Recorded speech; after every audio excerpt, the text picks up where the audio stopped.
My name is Elena Rodriguez, and 3 years ago, my parents refused to invite me to Christmas dinner because I had lost my job and they were embarrassed by my failure. Last month, I purchased their struggling family business for $2, $8 million cash, and became their employer. This is the story of how professional devastation became the foundation for extraordinary success, and why the rejection that broke my heart ultimately saved my future. Before we jump back in, tell us where you're tuning in from, and if this story touches you, make sure you're subscribed, because tomorrow I've saved something extra special for you. When I walked into the conference room at Meridian Holdings last Tuesday morning, my parents sat across from me at the polished mahogany table, their faces pale with recognition and disbelief. The same people who had declared me unemployable and a disappointment to the family name were now signing documents that transferred ownership of Rodriguez Manufacturing Solutions to me. The irony was not lost on anyone present, least of all myself. The journey from that devastating Christmas morning 3 years ago to this moment of complete vindication represents more than professional recovery. It demonstrates how the most painful rejections can redirect us toward opportunities that we never would have discovered otherwise. Every humiliation, every closed door, and every moment of doubt served as preparation for success that exceeded my original ambitions by orders of magnitude. Today, I employ over 200 people across 3 facilities, including my parents, who now report to the management team I assembled. The company they built over 30 years had been hemorrhaging money for 18 months before I acquired it. Within 6 months under my leadership, we returned to profitability and secured contracts that will ensure growth for the next decade. The business model I developed during my period of unemployment has revolutionized their traditional manufacturing approach and created market advantages that our competitors cannot replicate. My story begins not with dramatic failure, but with methodical preparation that seemed destined for conventional success. I graduated summa cum laude from Northwestern University with degrees in industrial engineering and business administration, maintaining a 3.9 GPA while working part-time as a research assistant in the Manufacturing Optimization Laboratory. My professors consistently praised my analytical abilities and innovative approach to solving complex operational challenges. During my senior year, I conducted independent research on lean manufacturing principles and their application to small and medium-sized enterprises. This project required extensive fieldwork in manufacturing facilities across the Midwest, where I observed production processes, interviewed managers, and identified inefficiencies that traditional consulting approaches had overlooked. The research formed the foundation of my thesis, which won the university's award for outstanding undergraduate research in engineering. Dr. Sarah Chen, my faculty advisor, recognized the commercial potential of my research and encouraged me to consider entrepreneurial applications. Elena, your approach to manufacturing optimization addresses real problems that established companies struggle to solve, she explained during our final meeting. You have the technical expertise and business acumen to make a significant impact in this industry. Her encouragement reinforced my confidence that I possessed the knowledge and skills necessary for immediate professional success. Unlike many of my classmates who accepted entry-level positions at large corporations, I had developed specialized expertise that seemed to guarantee rapid advancement in the manufacturing sector. Following graduation, I accepted a position as operations analyst at Precision Dynamics, a mid-sized manufacturing company that produced components for the automotive industry. The role offered competitive compensation, comprehensive benefits, and clear advancement opportunities within a growing organization.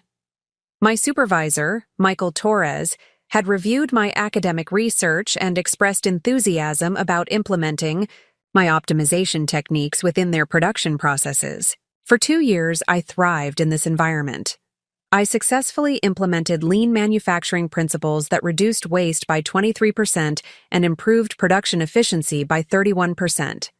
My recommendations saved Precision Dynamics over $400,000 annually while improving product quality and delivery times. The success of these initiatives established my reputation as someone who could identify problems and implement solutions that generated measurable results. My performance reviews consistently rated me as exceptional, and I received 2 promotions during my tenure. By my second anniversary, I was managing a team of 12 analysts and overseeing optimization projects across multiple production lines. The trajectory seemed to guarantee continued advancement towards senior management positions. Throughout this period of professional success, my relationship with my parents reflected their pride in my achievements and their expectations for continued advancement. Roberto and Maria Rodriguez had built Rodriguez Manufacturing Solutions, from a small machine shop into a regional supplier of custom industrial components. Their business employed 45 people and generated annual revenue of approximately $6 million. My parents had always emphasized the importance of education and professional achievement. They had sacrificed significantly to provide me with opportunities they never had, working extended hours and reinvesting profits into the business to fund my education. Their pride in my academic success and early career achievements was evident in every conversation and family gathering. During family dinners, my father would often discuss business challenges and seek my input on operational improvements. "Elena, you understand these modern manufacturing techniques better than anyone," he would say. "Your education and experience could help us compete with larger companies." These conversations reinforced my belief that my expertise was valuable and respected within my family. My mother frequently mentioned my career success to friends and extended family members. She would share details about my projects, promotions, and recognition, clearly taking pride in having raised a daughter who had achieved professional success. Their support provided confidence and motivation that reinforced my commitment to continued excellence. This family dynamic created expectations that would later make my professional setback feel even more devastating. I had become accustomed to being the family's success story, the daughter who had exceeded their aspirations and justified their sacrifices. My identity was closely tied to their pride in my achievements. The first indication of trouble at Precision Dynamics came during a routine quarterly review meeting in March. Michael Torres, who had been my strongest advocate, appeared unusually somber as he discussed the company's financial performance. "We're facing significant challenges," he explained. "The automotive industry downturn has affected our major clients, and we need to reduce costs immediately."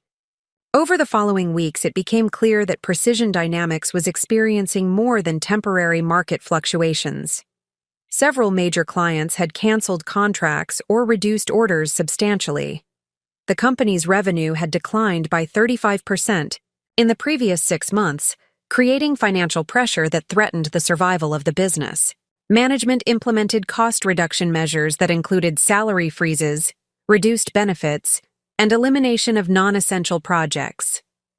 The optimization initiatives that had been my primary responsibility were suddenly viewed as luxury expenses rather than necessary investments. The same analytical work that had generated substantial cost savings was now considered expendable. In May, Torres called me into his office for a conversation that would change everything. "Elena, I want you to know that this decision has nothing to do with your performance," he began. "You've been exceptional, and your contributions have been invaluable. Unfortunately, we need to eliminate positions to survive, and operations analysis is not considered essential to our core functions." The layoff notice was effective immediately. I was given 2 weeks of severance pay and a letter of recommendation that praised my contributions but could not alter the reality of unemployment. Within an hour, I was clearing out my desk and saying goodbye to colleagues who expressed sympathy but seemed relieved that their own positions had been spared. The drive home that afternoon felt surreal. I had left for work that morning as a successful professional with clear career prospects. I was returning home unemployed for the first time since college, with no immediate plan for recovery. The shock of unexpected termination was compounded by the realization that my financial security had disappeared overnight. That evening, I called my parents to inform them of the situation. Their initial response was supportive and understanding. "These things happen in business," my father said. "You're talented and educated. You'll find something better quickly." My mother expressed confidence that the layoff was temporary and that my skills would be in high demand elsewhere. Their initial optimism provided some comfort, but it also created pressure to find new employment quickly. They expected that someone with my qualifications and experience would be able to secure comparable or better positions within a reasonable time frame. This expectation would later contribute to their disappointment when my job search extended longer than anticipated. I immediately began applying for positions that matched my background and experience. The manufacturing sector was experiencing widespread challenges, but I remained confident that my specialized expertise would differentiate me from other candidates. My combination of academic credentials, practical experience, and proven results seemed to guarantee employability. The job search that I expected to last weeks extended into months. The automotive industry downturn had affected numerous manufacturing companies, creating a competitive environment where multiple qualified candidates competed for limited opportunities. Companies that were hiring often offered positions at significantly reduced compensation or with limited advancement potential. I submitted applications to over 200 positions during the first 3 months of unemployment. The responses were uniformly disappointing. Most applications received no response at all. The interviews I secured typically ended with explanations that they were seeking candidates with more diverse experience or different specializations than mine. The financial pressure intensified as my savings depleted. I had been responsible with money during my employment, but I had also been living according to my income level. The sudden loss of salary created immediate concerns about rent, car payments, and basic living expenses. I reduced my expenses dramatically, but unemployment benefits covered only a fraction of my previous income. By September, 6 months after my layoff, my parents' attitude had shifted noticeably. The supportive understanding had been replaced by questions about my job search strategy and suggestions that perhaps I was being too selective in my applications. "Maybe you should consider positions outside manufacturing," my mother suggested. "Any job is better than no job." Preparing and narrating this story took us a lot of time, so if you are enjoying it, subscribe to our channel. It means a lot to us. Now back to the story. The conversation that changed everything occurred on December 18th. I had been unemployed for 9 months and was struggling both financially and emotionally. My parents called to discuss Christmas plans, a conversation I expected to provide some comfort during a difficult period. Instead, my mother delivered news that felt like a physical blow. "Elena, we've decided that it would be better if you didn't join us for Christmas this year," she said, her voice carefully controlled. "Your unemployment situation has been challenging for the family. We're hosting some important business associates, and your current circumstances might create uncomfortable conversations." The words hung in the air as I processed their meaning. My parents were excluding me from Christmas dinner because they were embarrassed by my unemployment. The daughter who had been their pride and joy had become a source of shame that needed to be hidden from their business associates. "I don't understand," I replied, struggling to maintain composure. "I'm still your daughter. I'm still the same person who worked hard and achieved success. I'm going through a difficult period, but that doesn't change who I am." My father's voice joined the conversation. "Elena, you need to understand that appearances matter in business. Our clients and partners expect to see success, not failure. Having an unemployed daughter at our Christmas dinner would raise questions about our judgment and stability." The conversation continued for another 15 minutes, but the decision had been made. They offered to have a separate celebration with me at a later date, but the message was clear. My presence would be an embarrassment that they could not tolerate during their important business gathering.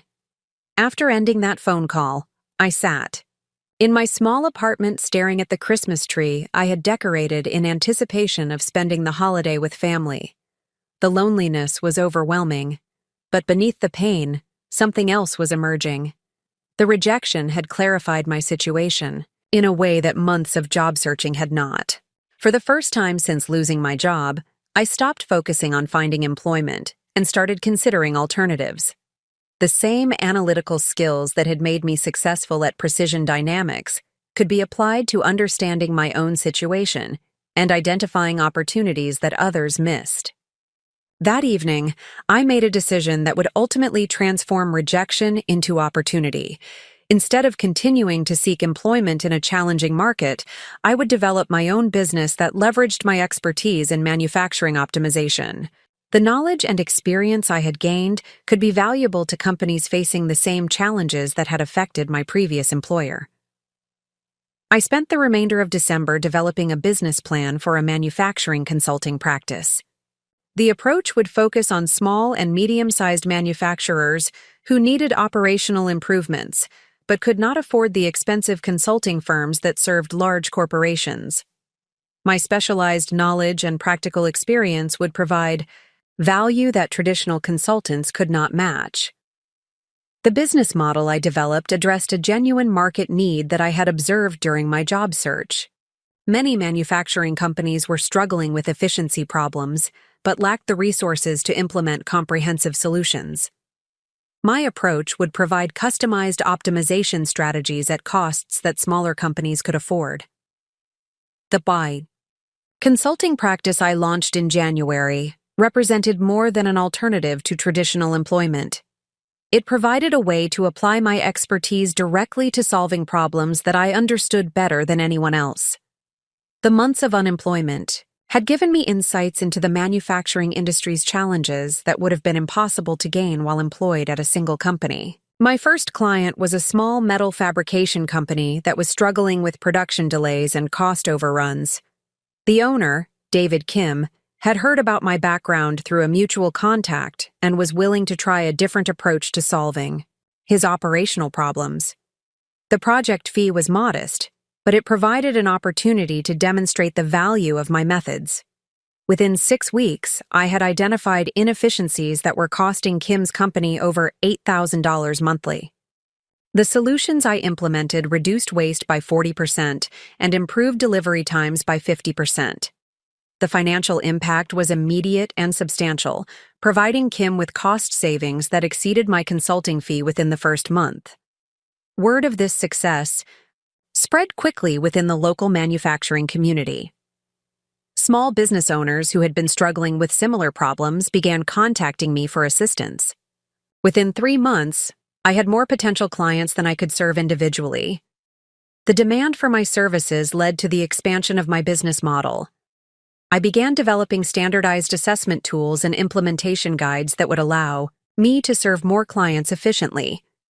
The systems I created were based on the same optimization principles I had applied at Precision Dynamics, but adapted for smaller companies with limited resources. By the end of my first year, my consulting practice had generated revenue of $180,000 and served over 30 clients. The success rate was remarkable. Every client who implemented my recommendations achieved measurable improvements in efficiency and profitability. My reputation as someone who could solve manufacturing problems had been established through proven results rather than credentials or marketing. The second year of my business brought opportunities that exceeded my initial expectations. Several clients requested expanded services beyond operational optimization, including strategic planning, market analysis, and growth consulting. My expertise had evolved beyond manufacturing processes to encompass broader business challenges. The most significant development came when I began working with Rodriguez Manufacturing Solutions, my parents' company. They had heard about my success through industry contacts and, swallowing their pride, requested my assistance with declining profitability and operational challenges. The irony was not lost on me.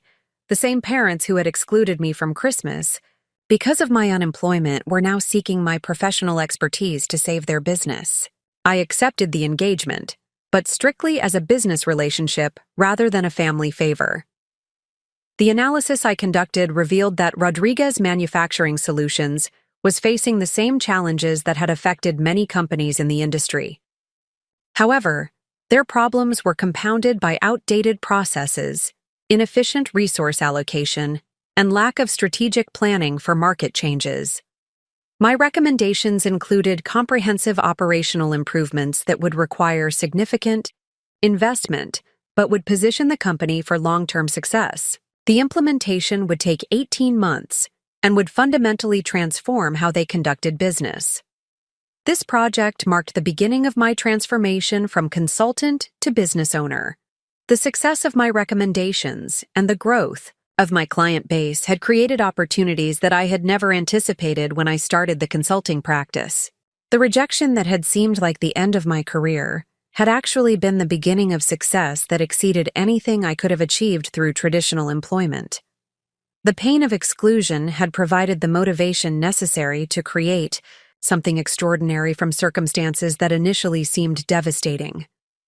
As I prepared to share the complete story of this transformation, I want you to understand that every setback contains information about your comeback. Every rejection redirects you toward opportunities that you would never have discovered otherwise. The same circumstances that seem like failure often provide the foundation for success that exceeds your original ambitions. The journey from Christmas rejection to corporate acquisition represents more than personal vindication. It demonstrates that your current circumstances do not determine your future outcomes when you apply the right principles consistently over time. The story that follows will show you exactly how professional devastation became the catalyst for extraordinary achievement. The foundation of my eventual success was built during countless late nights in the Northwestern University Engineering Library, where I discovered that my mind possessed an unusual ability to see patterns and inefficiencies that others overlooked. This realization occurred during my sophomore year, while working on a thermodynamics project that required analyzing energy waste in industrial processes. While my classmates approached the assignment as a theoretical exercise, I became fascinated by the real-world implications of what we were studying. I spent hours beyond the required coursework researching actual manufacturing facilities, studying their energy consumption patterns, and identifying specific areas where engineering principles could generate substantial cost savings. This deep dive into practical applications would later prove crucial to my transformation from unemployed engineer to successful entrepreneur.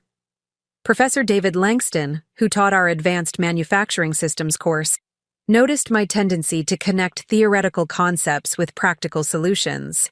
During my junior year, he invited me to participate in his research project examining lean manufacturing implementation in small and medium-sized enterprises.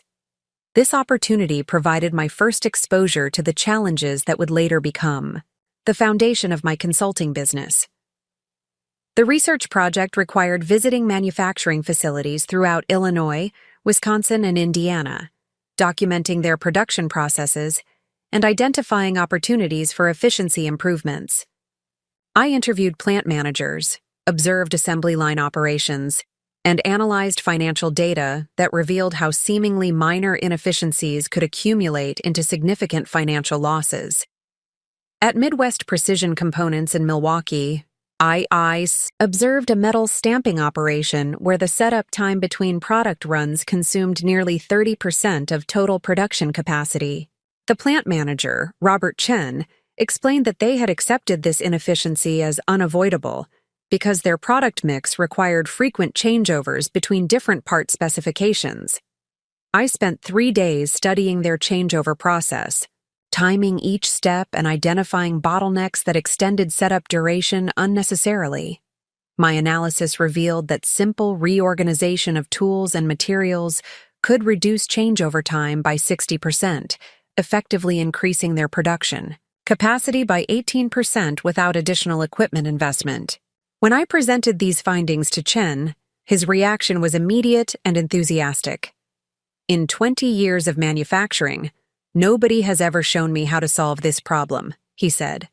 "Your recommendations could add hundreds of thousands of dollars to our annual profitability."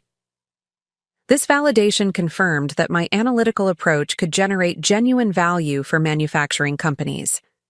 Similar patterns emerged at every facility I visited during the research project. Companies were losing substantial money through inefficiencies that had become accepted as normal operating conditions. Traditional consulting firms were either too expensive for smaller manufacturers or focused on large-scale implementations that did not address their specific challenges. This experience revealed a significant market opportunity that would later become the foundation of my business.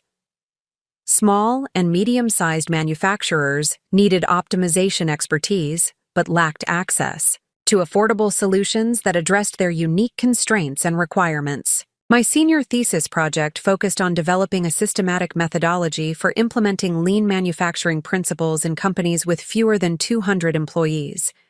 This demographic represented the majority of manufacturing businesses but received minimal attention from academic researchers or consulting firms that focused on larger organizations. The methodology I developed incorporated elements of traditional lean manufacturing, but adapted them for the resource constraints and operational realities that smaller companies faced.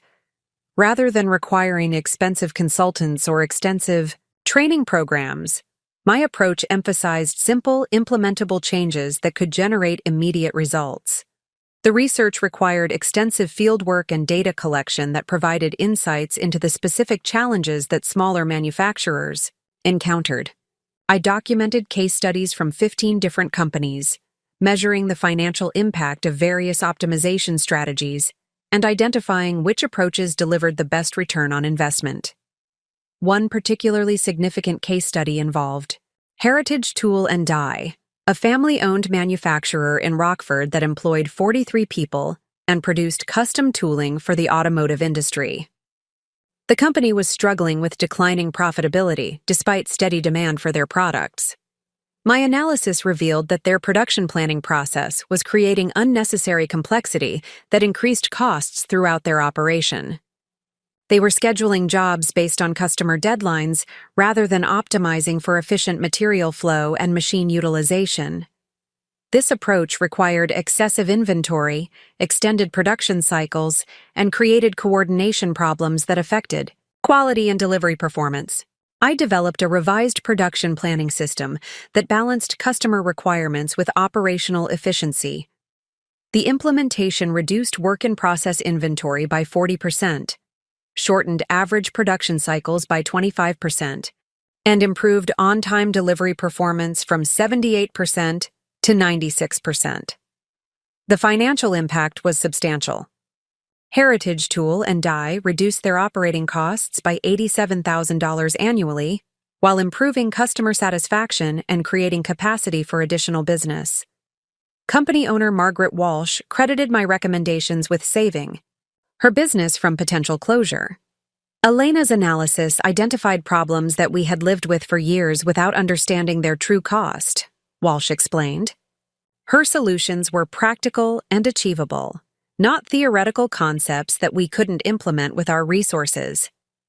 This feedback reinforced my understanding that effective consulting required more than technical knowledge. Success depended on developing solutions that were appropriate for the client's specific circumstances and capabilities. My thesis research attracted attention beyond Northwestern University when Professor Langston presented our findings at the National Manufacturing Conference in Detroit. The presentation, titled Lean Manufacturing Adaptation for Small and Medium Enterprises, generated significant interest from industry professionals and academic researchers. Several manufacturing executives approached me after the presentation to discuss applying my methodology within their organizations. These conversations provided insights into the commercial potential of my research and reinforced my confidence in the practical value of my analytical approach. The thesis received the Outstanding Undergraduate Research Award from the College of Engineering, recognition that validated the quality and significance of my work. More importantly, the research had established my expertise in an area that represented a substantial market opportunity. Dr. Sarah Chen, my faculty advisor, encouraged me to consider graduate school or entrepreneurial applications of my research. Elena, your work addresses real problems that established companies struggle to solve, she explained during our final meeting. You have developed expertise that could make a significant impact in the manufacturing industry. Her encouragement reinforced my belief that I possessed knowledge and skills that could translate into professional success.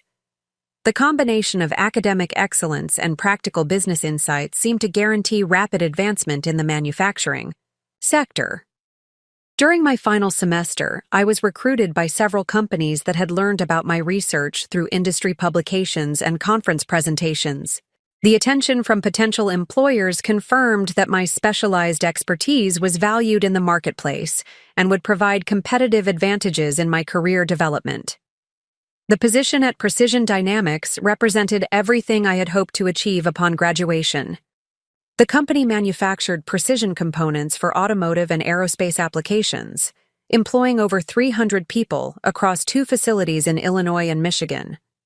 Their reputation for quality and innovation made them an ideal environment for applying my optimization expertise. My initial assignment involved analyzing their production scheduling system to identify opportunities for efficiency improvements. The project provided an opportunity to implement the same analytical methods that had been successful during my academic research, but within a larger and more complex manufacturing environment. The analysis revealed systematic inefficiencies that were costing Precision Dynamics approximately $40,000 monthly in unnecessary overtime, expedited materials, and production delays. The scheduling system had evolved over time without comprehensive review, creating coordination problems that affected multiple departments.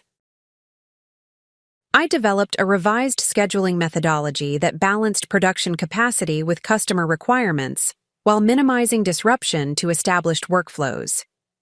The implementation required extensive collaboration with production supervisors, materials managers, and quality control personnel to ensure that the new system would function effectively within their operational constraints. The results exceeded management expectations. The new scheduling system reduced overtime costs by 38%, decreased expedited material purchases by 52%, and improved on-time delivery performance from 84% to 97%. The financial impact totaled over $400,000 annually in reduced costs and improved efficiency. Michael Torres, my supervisor, recognized the significance of these improvements and recommended me for accelerated advancement within the operations department. Elena's analytical capabilities and practical approach to problem-solving make her exceptionally valuable to our organization, he wrote in my first performance review. The success of my initial project led to expanded responsibilities that allowed me to apply my optimization expertise across multiple areas of Precision Dynamics operations.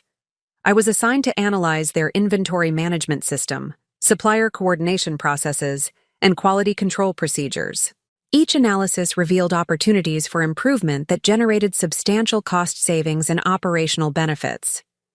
The inventory management project reduced carrying costs by 23% while improving parts availability. The supplier coordination improvements decreased material costs by 12% and reduced delivery delays by 60%. These successes established my reputation within Precision Dynamics as someone who could identify and solve complex operational problems. My recommendations were implemented without resistance, because they consistently delivered measurable improvements that benefited the entire organization. Within 18 months, I was promoted to Senior Operations Analyst with responsibility for overseeing efficiency improvements across all production facilities. The position provided management experience and exposure to strategic decision-making processes that would later prove valuable during my entrepreneurial phase. My team of analysts implemented optimization projects that generated over $1 million in annual cost savings for Precision Dynamics. The success of these initiatives attracted attention from industry publications and professional organizations that recognized our achievements as examples of best practices in manufacturing optimization. Throughout this period of professional success, my relationship with my parents reflected their immense pride in my achievements and their expectations for continued advancement. Roberto and Maria Rodriguez had sacrificed significantly to provide me with educational opportunities, and my success validated their investment in my future. During family gatherings, my father frequently discussed the challenges facing Rodriguez manufacturing solutions and sought my input on potential improvements. Elena, your expertise in manufacturing optimization could help us compete more effectively with larger companies, he would explain. Your education and experience provide insights that we need to grow our business. These conversations reinforced my confidence in the value of my expertise and created expectations about my continued professional advancement. My parents viewed my success as the beginning of a trajectory that would lead to senior management, positions and financial security that exceeded their own achievements. My mother often shared details about my career accomplishments with friends and extended family members, clearly taking pride in having raised a daughter who had achieved professional recognition. Their support provided motivation and confidence that strengthened my commitment to continued excellence. This family dynamic created emotional investments that would later make my professional setback feel particularly devastating. I had become accustomed to being the source of family pride, the daughter whose achievements justified their sacrifices and exceeded their expectations. The expectations that developed during this successful period would later contribute to my parents' disappointment when unemployment disrupted the trajectory they had anticipated. The same pride that had motivated their support would eventually become a source of embarrassment that led to my exclusion from family celebrations. The knowledge, experience, and confidence I developed during my early career provided the foundation for everything that would follow.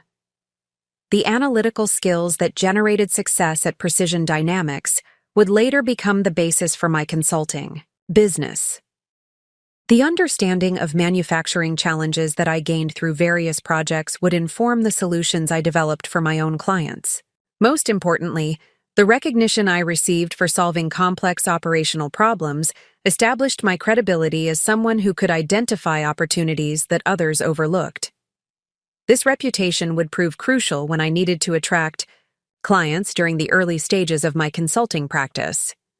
The relationships I developed with industry professionals during this successful period would later provide referrals and recommendations that helped establish my independent business. The network of contacts I built through conference presentations and project implementations became valuable resources during my transition from employee to entrepreneur. The confidence I gained from consistently delivering measurable improvements prepared me for the challenges of building a business from nothing. The same analytical approach that had been successful within established organizations would prove effective when applied to developing new business models and identifying market opportunities. Without realizing it at the time, my early career success was providing the preparation necessary for the transformation that would follow. The expertise I developed, the reputation I established, and the confidence I gained would all prove essential when unemployment forced me to create alternatives to traditional employment. The foundation that seemed like preparation for conventional career advancement actually equipped me for entrepreneurial success that would exceed anything achievable through traditional employment. The knowledge and experience I thought were leading toward senior management positions ultimately enabled me to become a business owner who would employ the same types of managers I had once aspired to become. The first indication that my carefully constructed professional world was about to collapse arrived during what should have been a routine monthly operations review at Precision Dynamics. The conference room where I had presented successful optimization projects for over 2 years suddenly felt different as Michael Torres entered with an expression that immediately signaled trouble. His usual confidence had been replaced by the gravity of someone who understood that difficult decisions were imminent. The automotive sector downturn has accelerated beyond our most pessimistic projections, Torres announced, his voice carrying the weight of implications that would affect every person in the room. Ford has terminated their contract effective.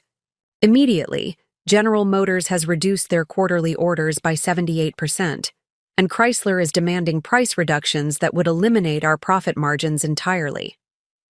The financial data he presented revealed the scope of the crisis that was engulfing our industry.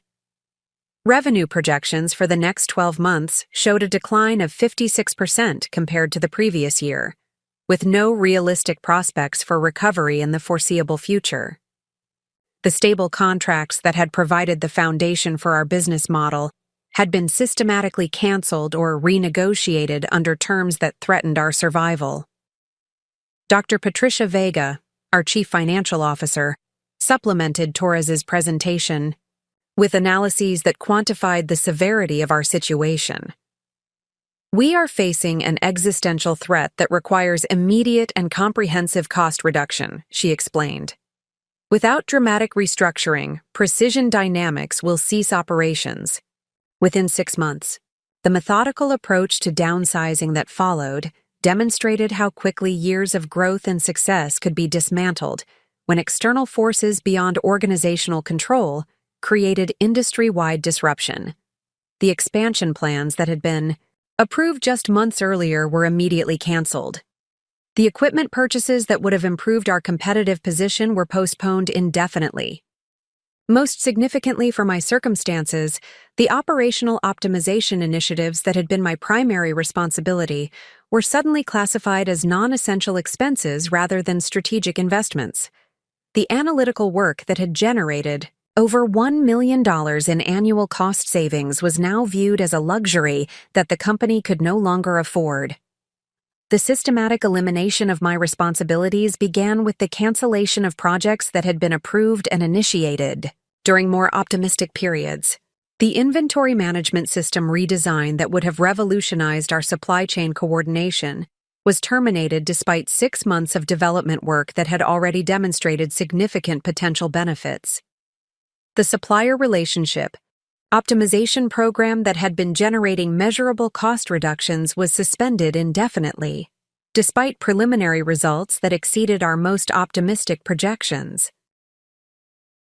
The leverage that qualified candidates had previously enjoyed in salary negotiations had been eliminated by the oversupply of experienced professionals seeking employment. Position requirements had become increasingly specific and demanding as employers used the competitive environment to seek candidates who precisely matched their immediate needs, rather than professionals who could grow into roles through training and development. The flexibility that had previously characterized hiring practices was replaced by rigid specifications that eliminated many qualified candidates from consideration.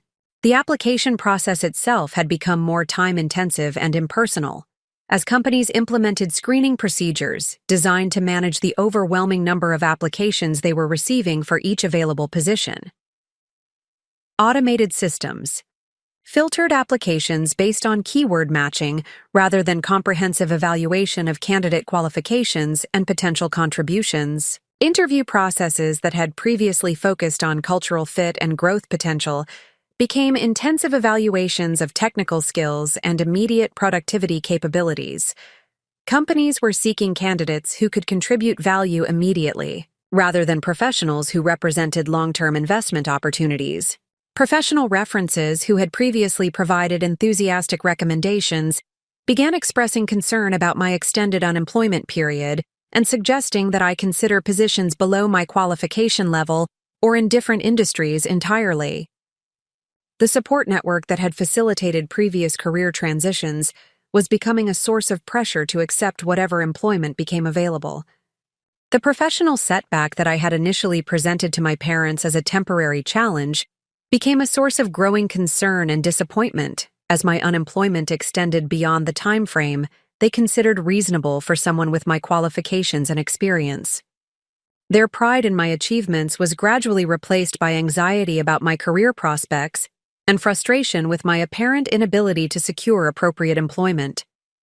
Roberto Rodriguez began expressing doubt about my job search strategy during our weekly conversations, suggesting that I was being too selective in my applications or failing to present myself effectively during interviews.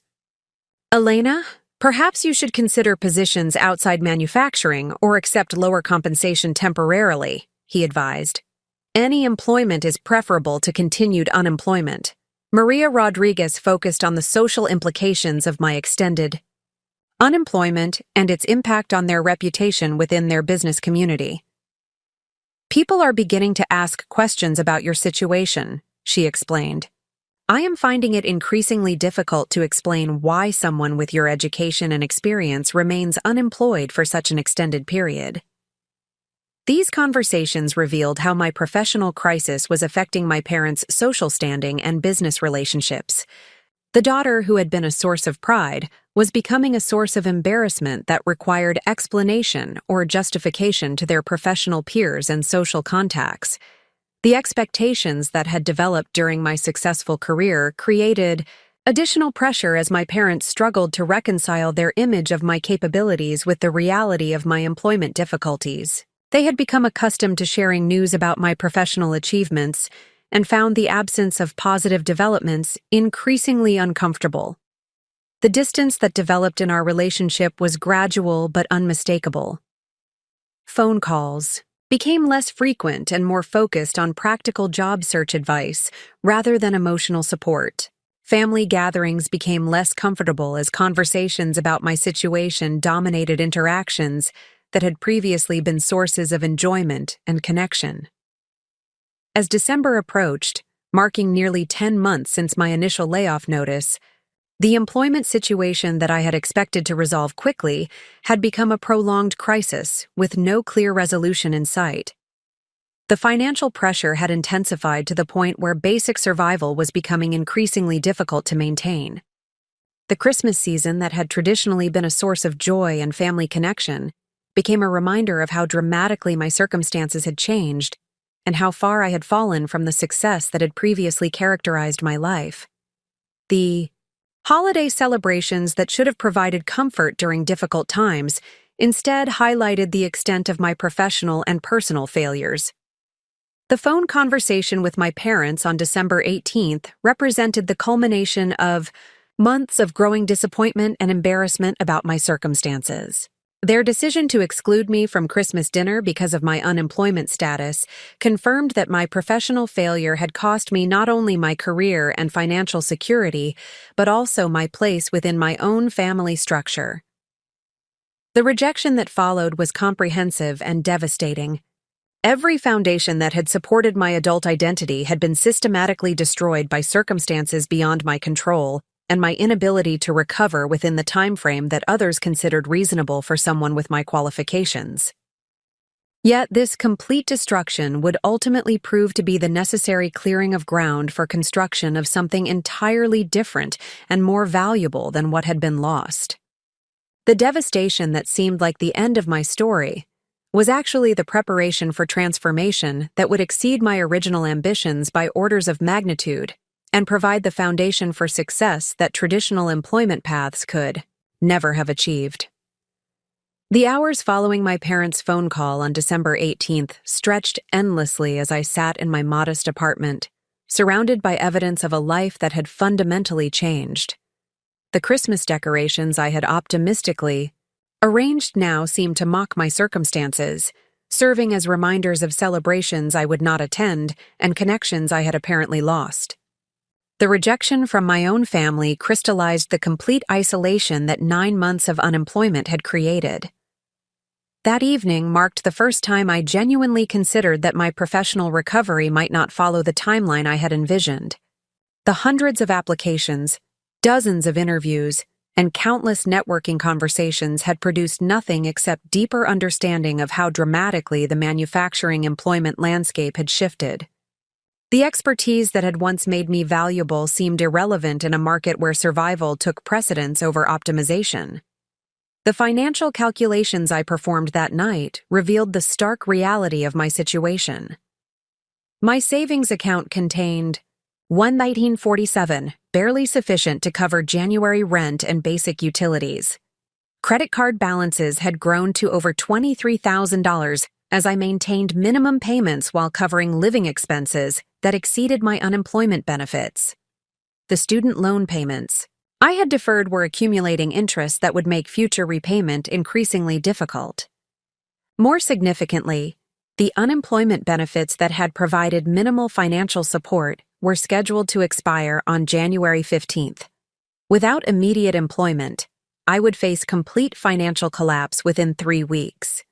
The urgency of this timeline eliminated any remaining luxury of being selective about employment opportunities. The classified advertisements I reviewed that morning contained positions that would have been unthinkable considerations during my period of professional success. Retail sales positions, customer service roles, and temporary administrative assignments represented dramatic departures from my career trajectory, but they offered immediate income that could prevent financial catastrophe. One advertisement captured my attention despite representing everything I had hoped to avoid. Administrative assistant needed for Rodriguez Manufacturing Solutions. Immediate opening. Experience with manufacturing processes preferred. $18 per hour, full benefits. Contact Roberto Rodriguez for interview. The irony of my parents' company, seeking administrative help while excluding me from family celebrations, was not lost on me, though I was too desperate to appreciate the cosmic humor. The decision to apply for positions significantly below my qualifications required confronting assumptions about professional identity that had shaped my self-concept for years. The engineering degree that had been a source of pride became evidence of overqualification that might disqualify me from positions I desperately needed. The management experience that had differentiated me from other candidates now seemed like a liability in a job market that prioritized immediate availability over long-term potential. I revised my resume to emphasize basic skills rather than strategic accomplishments, removing references to cost savings, process improvements, and analytical methodologies that had defined my professional contributions. The document that resulted bore little resemblance to the comprehensive record of achievement I had developed during successful periods, but it positioned me as a candidate for positions that required competence rather than expertise. The psychological adjustment required to pursue these opportunities was more challenging than the practical modifications to my application materials. Each position I considered represented a fundamental redefinition of my professional expectations and personal ambitions. The career trajectory that had seemed inevitable during my successful period was being replaced by survival strategies that prioritized immediate income over long-term advancement. The quality improvement initiatives that had been reducing defect rates and improving customer satisfaction were discontinued as the company focused exclusively on maintaining basic manufacturing operations. These cancellations represented more than project delays or budget adjustments. They eliminated the work that had defined my professional value and established my reputation within the organization. The expertise that had made me indispensable during periods of growth and expansion was suddenly irrelevant when survival required focusing on core manufacturing functions rather than operational enhancement. My role evolved from strategic analyst to documentation specialist, a transition that felt like professional regression rather than adaptation to changing circumstances.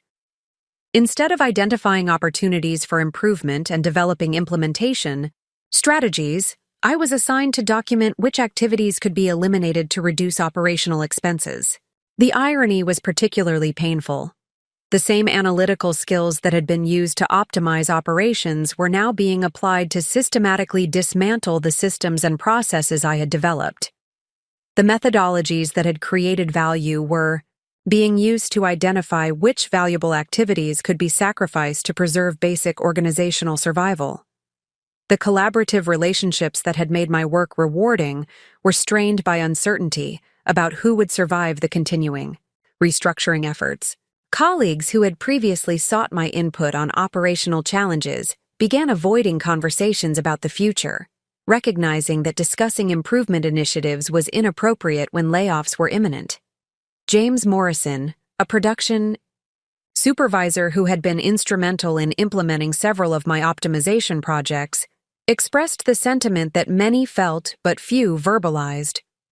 Elena, I want you to understand that what's happening has nothing to do with your capabilities or contributions, he said during a particularly difficult conversation. Your work has been exceptional, but exceptional performance isn't enough when the entire industry is collapsing. The challenges at Precision Dynamics were symptomatic of systematic problems affecting the entire manufacturing sector throughout the Midwest. The automotive industry crisis had created a cascading effect that impacted suppliers, component manufacturers, and service providers in ways that transcended individual company performance or strategic planning. Regional manufacturing employment declined by 24% within 6 months, with additional reductions anticipated as companies continued adjusting to dramatically reduce demand. Organizations that had seemed financially stable and strategically positioned were suddenly implementing emergency cost reduction measures or facing potential closure. The professional networks that had previously provided opportunities for career advancement became sources of increasingly dire information about industry prospects. Conference calls with former colleagues revealed similar downsizing initiatives at companies throughout the region, creating a competitive environment where experienced professionals were competing for a diminishing number of available positions. Trade associations and professional organizations began hosting seminars focused on career transition strategies and alternative employment options, rather than their traditional emphasis on technical development and industry advancement. The frequency and attendance at these programs demonstrated how widespread the employment crisis had become across our sector. The manufacturing publications that had previously featured success stories about operational improvements and technological innovations began publishing articles about survival strategies and business model adaptation. The optimism that had characterized industry discourse was replaced by realistic assessments of challenges that would require fundamental changes to traditional approaches. Networking events that had once been opportunities for sharing best practices and exploring collaborative initiatives became gatherings where professionals discussed unemployment experiences and job search strategies. The collaborative spirit that had strengthened our industry was being replaced by competition for limited opportunities. The stress created by professional uncertainty began affecting my personal relationships in ways that I had not anticipated during previous challenges in my career. The confidence and optimism that had made me an engaging partner and supportive friend were gradually replaced by anxiety and preoccupation with an uncertain future. My relationship with David Martinez, whom I had been dating for nearly a year, became strained as financial concerns and career uncertainty created tension about our shared future. David worked in commercial real estate development, a sector that was experiencing its own significant challenges, and our combined professional instability created dynamics that neither of us was equipped to manage effectively. Conversations that had previously focused on shared interests, travel plans, and relationship development increasingly centered on employment prospects, financial concerns, and the practical implications of extended career uncertainty. The relationship that had provided emotional support and companionship during successful periods became another source of stress during this period of professional crisis. The deterioration culminated in a conversation that revealed how professional challenges can undermine personal relationships even when both parties remain committed to working through difficulties together. Elena, I care about you deeply, but we're both dealing with too much uncertainty to make long-term commitments, David explained during what would become our final dinner together as a couple. His reasoning was logical and understandable given our circumstances, but the decision represented another significant loss during a period when I was already struggling to maintain emotional equilibrium. The personal rejection compounded the professional setbacks and created a comprehensive sense of failure that affected every aspect of my daily experience. Similar patterns emerged in friendships with colleagues and professional contacts who were facing their own career challenges. Relationships that had been built around shared professional experiences became awkward as our circumstances diverged or as we all struggled with similar employment difficulties that left little emotional energy for supporting others. Social gatherings that had previously provided opportunities for relaxation and enjoyment became uncomfortable reminders of how dramatically my circumstances had changed. The financial constraints that accompanied unemployment made it difficult to participate in activities that required discretionary spending, creating additional barriers to maintaining social connections. The financial pressure that accompanied professional uncertainty created immediate concerns about maintaining basic living standards and meeting existing financial obligations. The savings that had seemed adequate for emergencies depleted rapidly.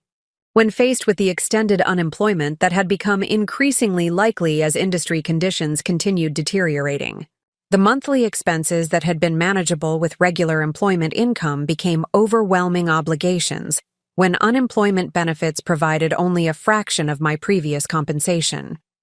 The apartment rent that had represented less than 25% of my take-home pay suddenly consumed over 60% of my reduced income.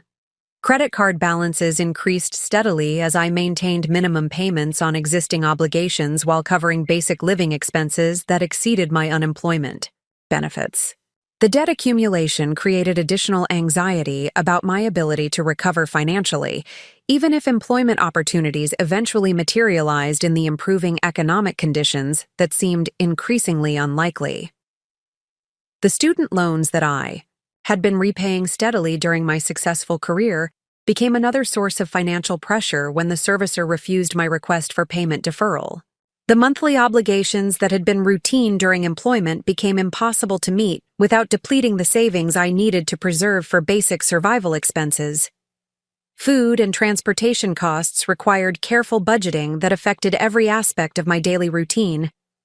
The grocery expenses that had never required consideration during my successful period became significant budget items that influenced meal planning and nutritional choices.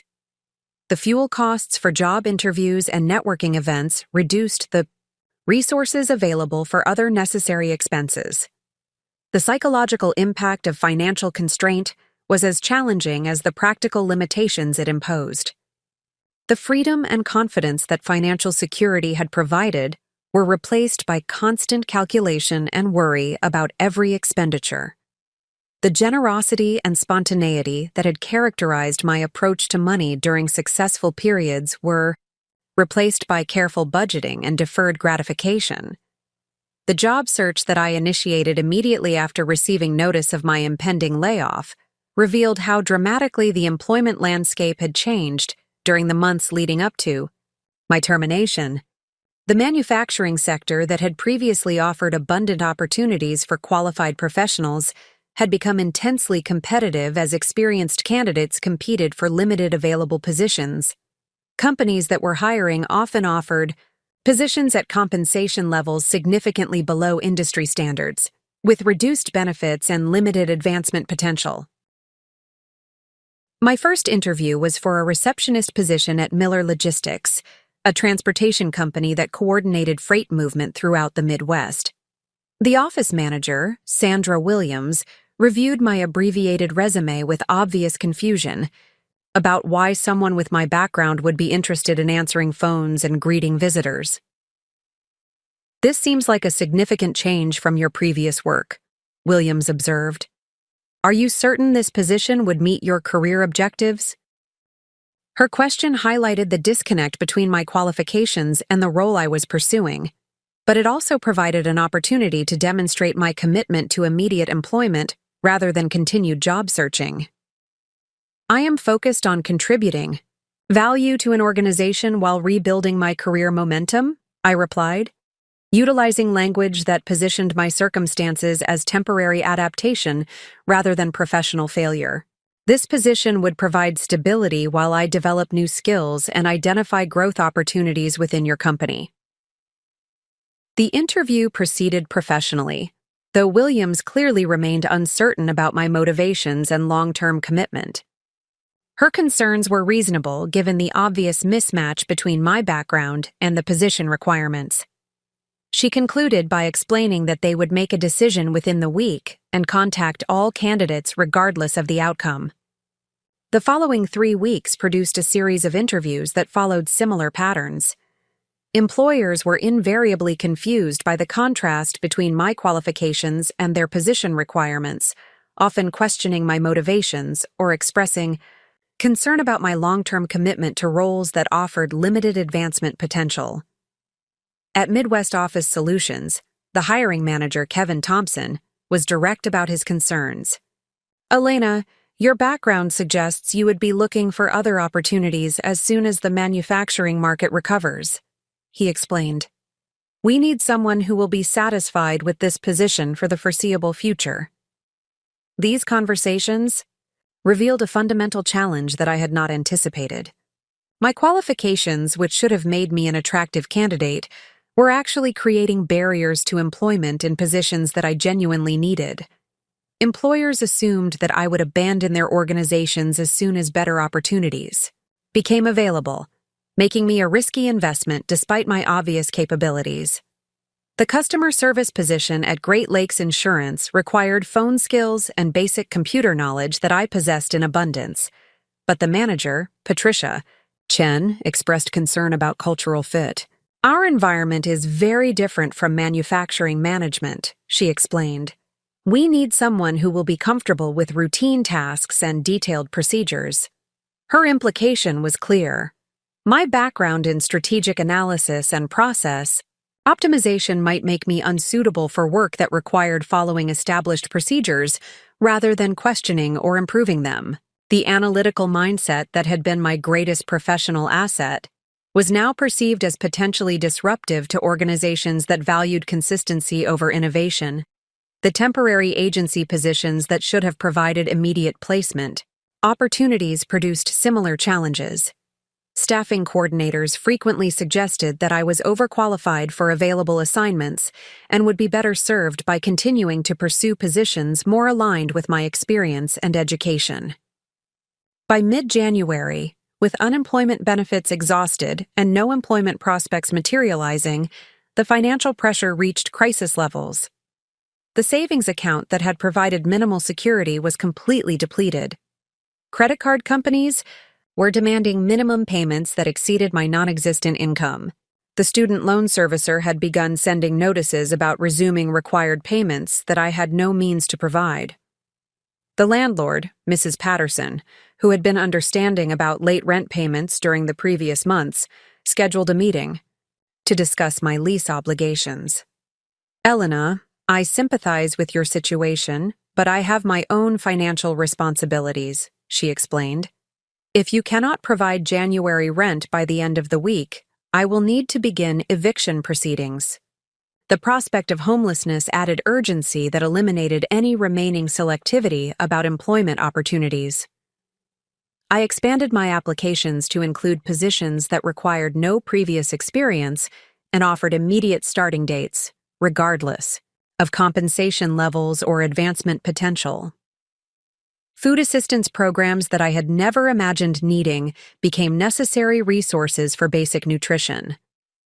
The local food bank provided groceries that prevented hunger while preserving the minimal cash I retained for transportation to job interviews. The volunteers who managed these programs were invariably kind and respectful, but the experience reinforced how dramatically my circumstances had changed. The psychological impact of requiring charity was as challenging as the practical limitations it addressed. The independence and self-sufficiency that had characterized my adult life were replaced by dependence on social services that I had previously supported through taxes and donations, rather than personal need. The position that would ultimately provide employment emerged from an unlikely source. Jennifer Walsh, whom I had met during my research at Heritage Tool and Die, contacted me about a temporary opportunity at her company. She had learned about my situation through professional networks and wanted to offer assistance despite her own company's limited resources. "Elena, we have a short-term project that requires analytical skills and manufacturing knowledge," she explained during our phone conversation. "The compensation is modest and the assignment is temporary, but it might provide some income while you continue your job search." The project involved analyzing supplier performance data to identify opportunities for cost reduction and quality improvement. The work was directly aligned with my expertise and would provide $25 per hour for an estimated 6-week engagement. While the position was temporary and offered no benefits, it represented the first opportunity to utilize my professional skills since my layoff at Precision Dynamics. My acceptance was immediate and enthusiastic. The project would generate approximately $6,000 in total compensation, sufficient to address my most pressing financial obligations, while providing time to continue pursuing permanent employment opportunities. More importantly, it would enable me to apply my analytical capabilities to real business challenges, rather than simply surviving through survival employment. The first day at Heritage Tool & Die felt like a return to professional relevance. After months of rejection and marginalization, the office environment, manufacturing processes, and operational challenges were familiar contexts where my expertise could generate genuine value. The warm reception from employees who remembered my previous research provided emotional validation that had been absent during my unemployment period. The supplier performance analysis revealed significant opportunities for improvement that demonstrated the continued relevance of my analytical capabilities. Heritage Tool & Die was purchasing materials from 17 different suppliers without systematic evaluation of their cost, quality, or delivery performance. The lack of coordinated procurement was creating inefficiencies that affected their entire operation. My analysis identified 4 suppliers whose performance consistently exceeded their competitors across multiple evaluation criteria. Consolidating. Purchases with these preferred vendors would reduce material costs by 12%, while improving quality consistency and delivery reliability. The financial impact would exceed $47,000 annually for a company that employed fewer than 50 people. Jennifer Walsh was enthusiastic about the recommendations and immediately began implementing the supplier consolidation strategy. Elena, this analysis demonstrates exactly why your skills are valuable to manufacturing companies, she said. Your ability to identify these opportunities could help many businesses improve their operations. Her feedback reinforced my understanding that my expertise remained relevant and valuable despite the employment challenges I had experienced. The problem was not lack of capability, but rather the systematic disruption that had affected the entire manufacturing employment market. The success of this project provided psychological benefits that exceeded its financial compensation. The confidence and professional identity that had eroded during months of unemployment began to recover as I applied my knowledge to solve real business problems. The validation of my analytical capabilities restored optimism about my ability to rebuild my career. Jennifer Walsh's satisfaction with my work led to referrals to other small manufacturers who were facing similar challenges. The professional network that had seemed disconnected from employment opportunities began generating consulting projects that utilized my specialized expertise. Milwaukee Precision Components needed analysis of their production scheduling system to reduce lead times and improve customer satisfaction. The project required 3 weeks of part-time work and would generate $4,200 in compensation.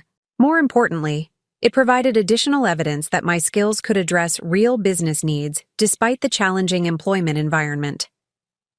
Great Lakes Manufacturing requested assistance with inventory management optimization to reduce carrying costs while maintaining service levels. This engagement would provide $5,500 in compensation over 2 months, while allowing me to apply methodologies I had developed during my successful period at Precision Dynamics. These consulting opportunities represented a fundamental shift in my approach to employment recovery. Rather than seeking traditional positions within established organizations, I was creating value directly for companies that needed my expertise. The consulting model provided flexibility and immediate compensation while building a portfolio of successful projects that demonstrated my capabilities. The financial benefits were significant, but not sufficient for long-term sustainability. The combined compensation from these initial projects would total approximately $15,700 over 4 months, substantially less than my previous salary, but adequate to address immediate financial pressures while I developed a more comprehensive business strategy. The positive response to my consulting services revealed market demand that had been invisible during my traditional job search efforts.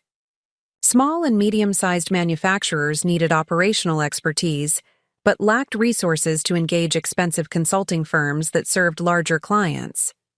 My background and approach provided solutions that were both effective and affordable for companies facing their own financial pressures. The success of these initial projects generated referrals that created additional opportunities faster than I could fulfill them individually.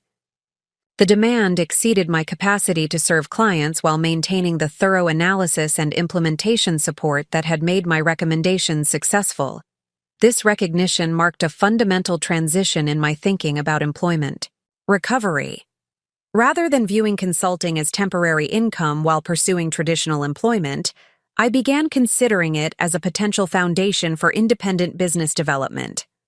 The market demand was evident, my capabilities were proven, and the financial results were encouraging despite the modest scale of individual projects. The consulting work also provided insights into common challenges that affected multiple companies within the manufacturing sector. The supplier performance issues at Heritage Tool and Die were representative of problems that I observed at several client companies. Similarly, the production scheduling inefficiencies and inventory management challenges appeared to be systematic issues that affected many small manufacturers. These patterns suggested opportunities for developing standardized methodologies and implementation tools that could serve multiple clients efficiently. Rather than conducting individual analyses for each company, I could create assessment frameworks and improvement processes that would reduce the time required for each engagement while maintaining the quality of results that clients expected. By March, 4 months after my parents' Christmas rejection, my circumstances had begun stabilizing through consulting work that utilized my professional expertise rather than requiring me to accept positions below my qualifications. The financial pressure that had threatened homelessness was replaced by modest but adequate income that covered basic living expenses while I developed my client base. More importantly, the consulting experiences were providing education about independent business development that would prove invaluable for future growth. I was learning about client acquisition, project management, pricing strategies, and service delivery in ways that traditional employment would never have taught me. The rejection that had seemed like complete failure was revealing itself as redirection toward opportunities that offered greater potential than anything I could have achieved through continued traditional employment. The devastation that had destroyed my conventional career was clearing space for construction of something entirely different and ultimately more valuable. The consulting work that began as survival strategy was evolving into the foundation for business development that would eventually enable me to purchase my parents' company and transform the rejection that had broken my heart into the ultimate professional vindication. The position I had been forced to accept was actually preparation for success that would exceed my original ambitions by orders of magnitude. The consulting projects that provided financial stability during the spring months revealed patterns of inefficiency across multiple manufacturing companies that transcended individual organizational problems. Each engagement exposed systematic challenges that affected the broader small manufacturing sector, creating opportunities for developing comprehensive solutions rather than addressing isolated issues at individual companies. My work at Heritage Tool and Die, Milwaukee Precision Components, and Great Lakes Manufacturing provided access to operational data and management insights that would have been impossible to obtain through traditional employment arrangements. As an external consultant focused on specific improvement projects, I gained visibility into financial performance, strategic planning processes, and competitive challenges that companies rarely shared with employees or conventional service providers. The analytical approach I developed during these early consulting engagements emphasized comprehensive data collection and pattern recognition across multiple operational areas. Rather than focusing narrowly on the specific problems that clients Initially identified, I conducted thorough assessments that examined interconnected processes and identified root causes that often extended beyond their immediate concerns. At Heritage Tool and Die, the supplier consolidation project revealed procurement inefficiencies that were symptomatic of broader coordination challenges affecting their entire operation. The lack of systematic communication between departments created redundant activities, delayed decision-making, and missed opportunities for cost reduction that extended far beyond their purchasing processes. My analysis documented how information silos between production planning, quality control, and customer service departments were creating inefficiencies that affected every aspect of their business. The production team scheduled work based on manufacturing convenience without considering quality requirements or delivery commitments. Quality control identified defects without communicating trends that could prevent future problems. Customer service managed complaints reactively rather than identifying patterns that could guide operational improvements. These observations led to recommendations that addressed systemic coordination problems rather than merely optimizing individual processes. The comprehensive approach generated cost savings that exceeded client expectations, while establishing my reputation for identifying opportunities that other consultants overlooked. The success of my comprehensive analytical approach created demand for similar assessments at other client companies. Rather than conducting entirely customized analyses for each engagement, I began developing standardized methodologies that could efficiently identify common inefficiencies while maintaining the thoroughness that generated exceptional results. The manufacturing efficiency assessment protocol I created incorporated systematic evaluation procedures for procurement, production planning, quality management, inventory control, and customer service coordination. The standardized approach reduced the time required for data collection and analysis, while ensuring that no critical operational areas were overlooked during client engagements. The protocol included detailed questionnaires for management interviews, data collection templates for financial and operational metrics, process mapping procedures for documenting workflow inefficiencies, and standardized reporting formats that presented findings in actionable terms that clients could implement immediately. Milwaukee Precision Components became the first client to experience the complete assessment protocol. The systematic evaluation revealed 43 specific opportunities for improvement, ranging from simple procedural changes that could be implemented immediately to strategic initiatives that would require several months of coordinated effort. The comprehensive nature of the assessment impressed company leadership and generated implementation results that exceeded their expectations. Within 6 months, they had achieved cost reductions of $127,000 annually while improving delivery, performance, and product quality measures that enhanced their competitive position. The success at Milwaukee Precision Components created referrals that established my reputation within the regional manufacturing community. Business owners began recommending my services to colleagues who were facing similar operational challenges, creating a pipeline of potential clients that exceeded my capacity to serve individually.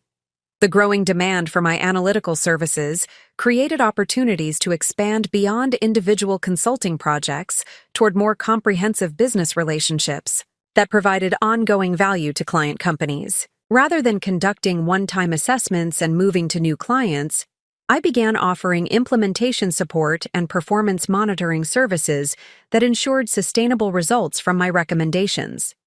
Great Lakes Manufacturing requested extended engagement to oversee implementation of the inventory management improvements I had recommended.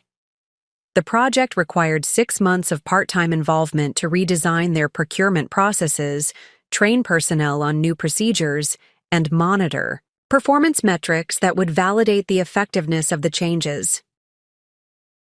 This expanded engagement model proved beneficial for both client outcomes and my business development objectives. Clients achieved better results through professional implementation support, while I generated more substantial revenue from each relationship and developed deeper understanding of the challenges that companies faced during operational improvement initiatives. The implementation support work also revealed additional opportunities for value creation that were not apparent during initial assessments. As companies began executing my recommendations, they encountered coordination challenges and resource constraints that required ongoing analytical support to resolve effectively.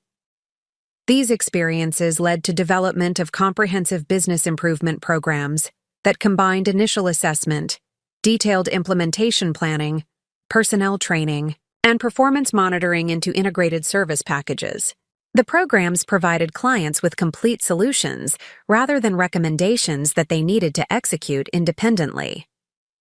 The success of my expanded service offerings revealed significant gaps in the consulting services available to small and medium-sized manufacturers. Traditional consulting firms either focused on large corporate clients or provided superficial assessments that lacked the depth necessary for meaningful operational improvements. Large consulting organizations typically required minimum engagement fees that exceeded the budgets of smaller manufacturers, while independent consultants often lacked the systematic methodologies necessary to address complex operational challenges comprehensively. My combination of rigorous analytical approaches and affordable pricing structures addressed market needs that were not being served effectively by existing service providers. The recognition of this market opportunity coincided with growing confidence in my ability to deliver consistent results across diverse manufacturing environments. The success patterns that emerged from multiple client engagements demonstrated that my methodologies were applicable to various types of manufacturing operations rather than being limited to specific industries or company sizes. Regional business. Publications began featuring articles about successful operational improvement projects at my client companies. The recognition enhanced my professional credibility and generated inquiries from manufacturers throughout the Midwest who were seeking similar assistance with their operational challenges. The media attention also attracted interest from business organizations and professional associations that invited me to present my methodologies at conferences and educational seminars. These speaking opportunities provided platforms for establishing thought leadership while generating additional client referrals from audiences who recognize the practical value of my approaches. The increasing demand for my services created capacity constraints that required development of more efficient service delivery methods. The comprehensive analyses that had established my reputation were time-intensive and limited my ability to serve the growing number of companies that requested assistance. I began developing systematic approaches that would enable delivery of high-quality analytical services to more clients, without compromising the thoroughness that generated exceptional results. The solution involved creating assessment tools and implementation guides that clients could utilize independently with minimal direct consulting support. The manufacturing performance diagnostic became the first standardized product that combined my analytical methodologies with self-service capabilities.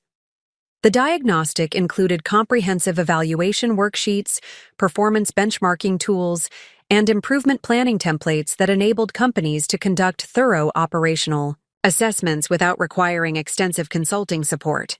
The diagnostic tool generated revenue through direct sales while reducing the time investment required for individual client engagements. Companies that purchased the diagnostic could complete initial assessments independently and engage my consulting services only for areas that required specialized expertise or implementation support. This hybrid approach proved attractive to cost-conscious manufacturers who needed operational improvements but lacked budgets for comprehensive consulting engagements. The diagnostic provided immediate value at affordable cost while creating opportunities for expanded consulting relationships with companies that achieved success through the self-service tools. The expanding client base and professional network created access to market intelligence that provided insights into broader industry trends and competitive dynamics. The confidential information that clients shared during consulting engagements revealed challenges and opportunities that affected the entire regional manufacturing sector. My position as trusted advisor to multiple companies provided unique perspective on supply chain disruptions, competitive pressures, and market developments that individual manufacturers could not observe from their limited vantage points. The Aggregated intelligence enabled me to identify emerging trends and develop solutions that addressed industry-wide challenges rather than isolated company problems. The pattern recognition capabilities that had been valuable for individual operational analyses became even more powerful when applied to regional industry dynamics. I could identify market opportunities, competitive threats, and operational best practices that were not apparent to companies focused solely on their internal operations.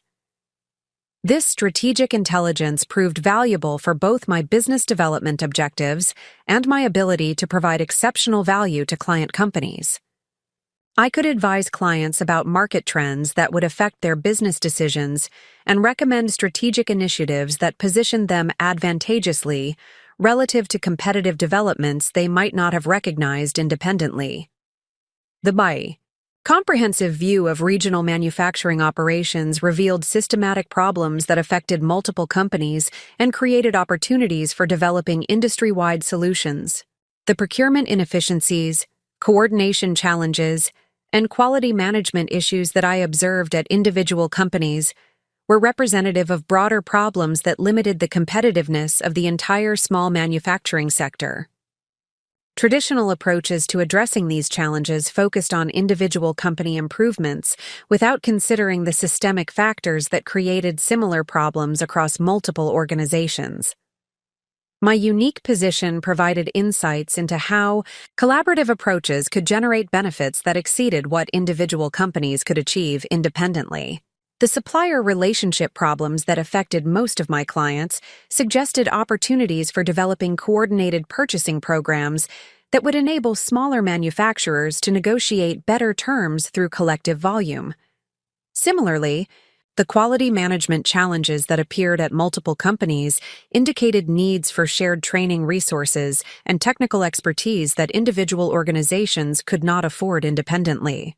These observations led to development of industry consortium concepts that would enable smaller manufacturers to collaborate on common operational challenges while maintaining competitive independence in their market activities.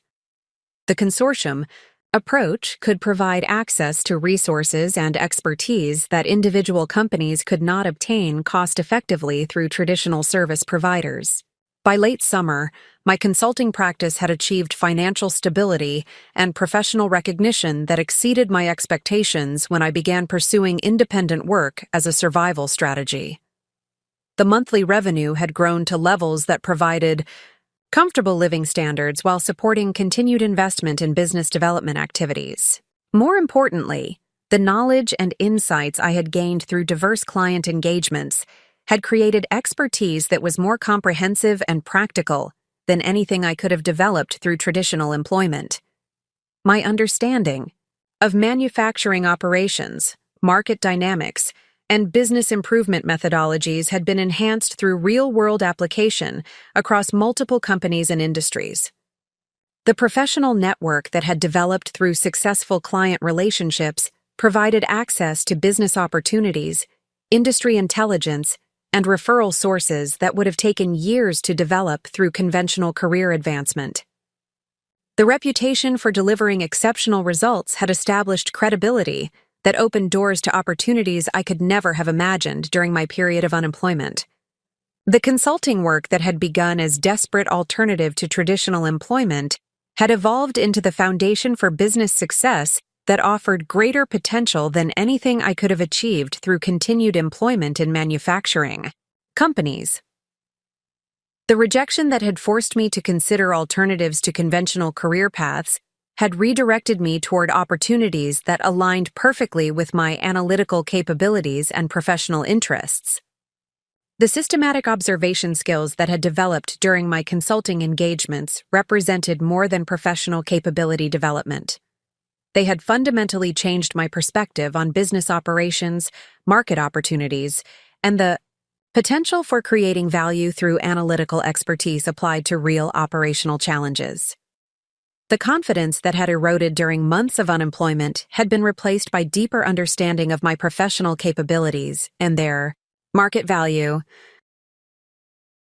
The expertise that had seemed irrelevant during my job search period had proven to be exactly what small manufacturers needed to improve their competitive position and financial performance. The strategic intelligence gathering that had emerged from necessity during my early consulting projects had become a systematic competitive advantage that differentiated my services from traditional consulting approaches. My ability to identify patterns, recognize opportunities, and develop comprehensive solutions had been refined through practical application in ways that theoretical knowledge could never have achieved. The foundation for extraordinary success had been established through the systematic development of capabilities that would have been impossible to develop through conventional employment paths. The strategic observation skills that had emerged from desperate circumstances would soon enable opportunities that exceeded my original career ambitions by orders of magnitude. The transformation from cautious consultant to bold entrepreneur required confronting fears that had paralyzed my decision-making throughout the extended period of financial instability. By September, my consulting practice had generated sufficient revenue to cover basic living expenses and begin rebuilding financial reserves. Yet I remained focused on short-term survival rather than long-term strategic planning.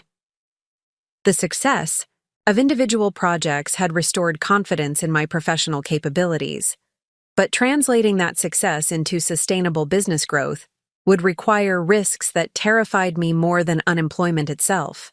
The consulting engagements that had provided financial stability were inherently limited by my capacity to serve clients individually. Each project required comprehensive analysis, customized recommendations, and hands-on implementation support that prevented me from expanding beyond a handful of concurrent engagements. The revenue ceiling created by this constraint meant that my consulting practice, while successful, could never generate the financial returns necessary for true professional independence or the resources required to pursue larger opportunities. The recognition of this limitation coincided with increasing demand for my services that exceeded my ability to respond effectively. Referrals from satisfied clients were generating inquiries faster than I could evaluate potential engagements, forcing me to decline opportunities that represented substantial revenue potential. The success that should have created growth momentum was instead highlighting the fundamental scalability constraints of my current business model.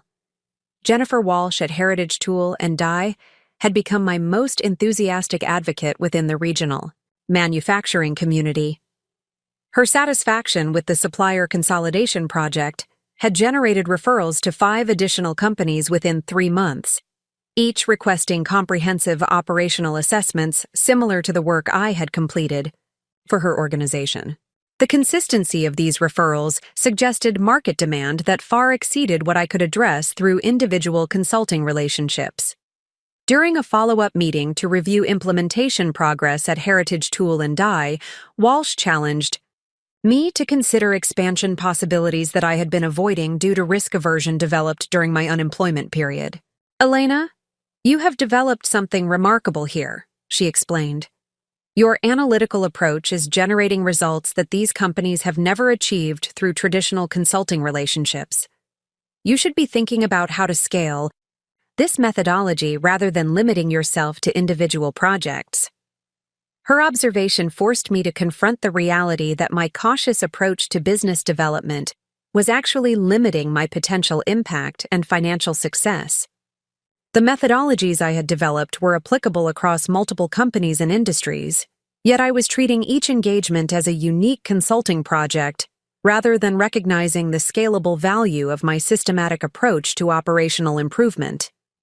The decision to pursue business expansion rather than maintaining the safe boundaries of individual consulting required overcoming psychological barriers that had developed during my period of professional failure. The memory of my entrepreneurial disaster at Efficiency Edge remained vivid, serving as constant reminder of how quickly ambitious plans could collapse into financial catastrophe and personal humiliation. The fear of repeating that failure had created risk aversion that was preventing me from capitalizing on genuine market opportunities. The financial calculations that had once seemed straightforward during my initial entrepreneurial attempt now felt impossibly complex and threatening. Business expansion would require investment in personnel, systems, and marketing initiatives that would consume the financial reserves I had worked desperately to rebuild. The prospect of voluntarily returning to financial vulnerability seemed irrational, despite the potential rewards that expansion could generate. Professional relationships that had developed during my consulting phase provided the external perspective, necessary to overcome my internal resistance to risk-taking. David Kim at Midwest Precision Components had implemented my recommendations with exceptional results and was advocating for expanded services that would require hiring additional analytical staff to support his ongoing operational improvement initiatives. Elena, what you have accomplished with our production scheduling analysis has transformed our business, Kim explained during a quarterly review meeting. We need ongoing support to maintain these improvements and implement additional optimization projects. If you could provide dedicated resources rather than part-time consulting, we would be willing to commit to a multi-year service agreement that would justify significant expansion of your capabilities. His proposal represented exactly the type of client commitment that would justify business expansion. Yet accepting his offer would require investments in personnel and infrastructure that could destroy my financial stability if other clients did not provide similar commitments. The opportunity was substantial, but the risk of failure remained equally significant. Milwaukee Precision Components presented a similar expansion opportunity when they requested comprehensive operational support that would require dedicated staff rather than occasional consulting services. Company President Sarah Chen explained their vision for the partnership during a strategic planning meeting that highlighted both the potential rewards and risks of business expansion. Our operational improvements have generated savings that exceed our most optimistic projections, Chen reported. We want to expand these initiatives across all our facilities, but that level of implementation requires dedicated analytical resources rather than part-time consulting support. We are prepared to commit to a 3-year service agreement if you can provide the staffing necessary to support comprehensive operational optimization. The financial commitment they were offering would provide the revenue base necessary to support hiring additional analysts and developing the systems required for scaled service delivery. Their proposal, combined with similar requests from other satisfied clients, created a foundation for business expansion that addressed the scalability constraints that had been limiting my growth potential. The decision point that would determine whether I remained a successful but limited consultant or transformed into a genuine business owner arrived during October planning sessions where I evaluated the expansion opportunities that had emerged from my consulting success.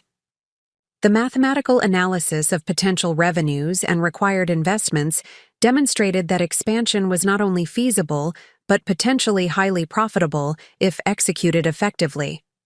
The comprehensive business plan I developed incorporated lessons learned from my previous entrepreneurial failure and the practical insights gained through successful consulting relationships. Rather than pursuing untested market opportunities, the expansion would build upon proven demand from satisfied clients who had committed to multi-year service agreements that would provide stable revenue foundations.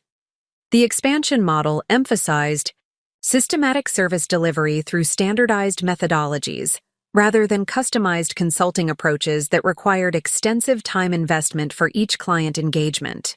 The manufacturing performance assessment protocol I had developed during my consulting phase would become the foundation for scalable service delivery that could serve multiple clients efficiently while maintaining the quality that had established my reputation. The personnel requirements for expansion included hiring 2 additional analysts who would be trained on my methodologies and supervised during initial client engagements to ensure consistent service quality. The investment in staff would enable serving multiple clients concurrently while maintaining the thorough analytical approach that had generated exceptional results during my consulting phase.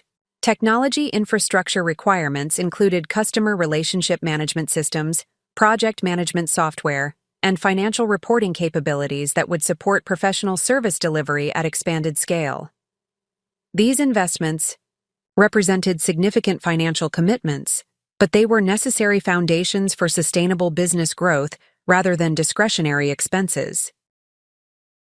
The marketing and business development initiatives required for expansion focused on systematic client acquisition through professional networks and industry associations, rather than expensive advertising campaigns that had contributed to my previous entrepreneurial failure. The reputation I had established through successful consulting engagements provided credibility that would support organic growth through referrals and professional recommendations.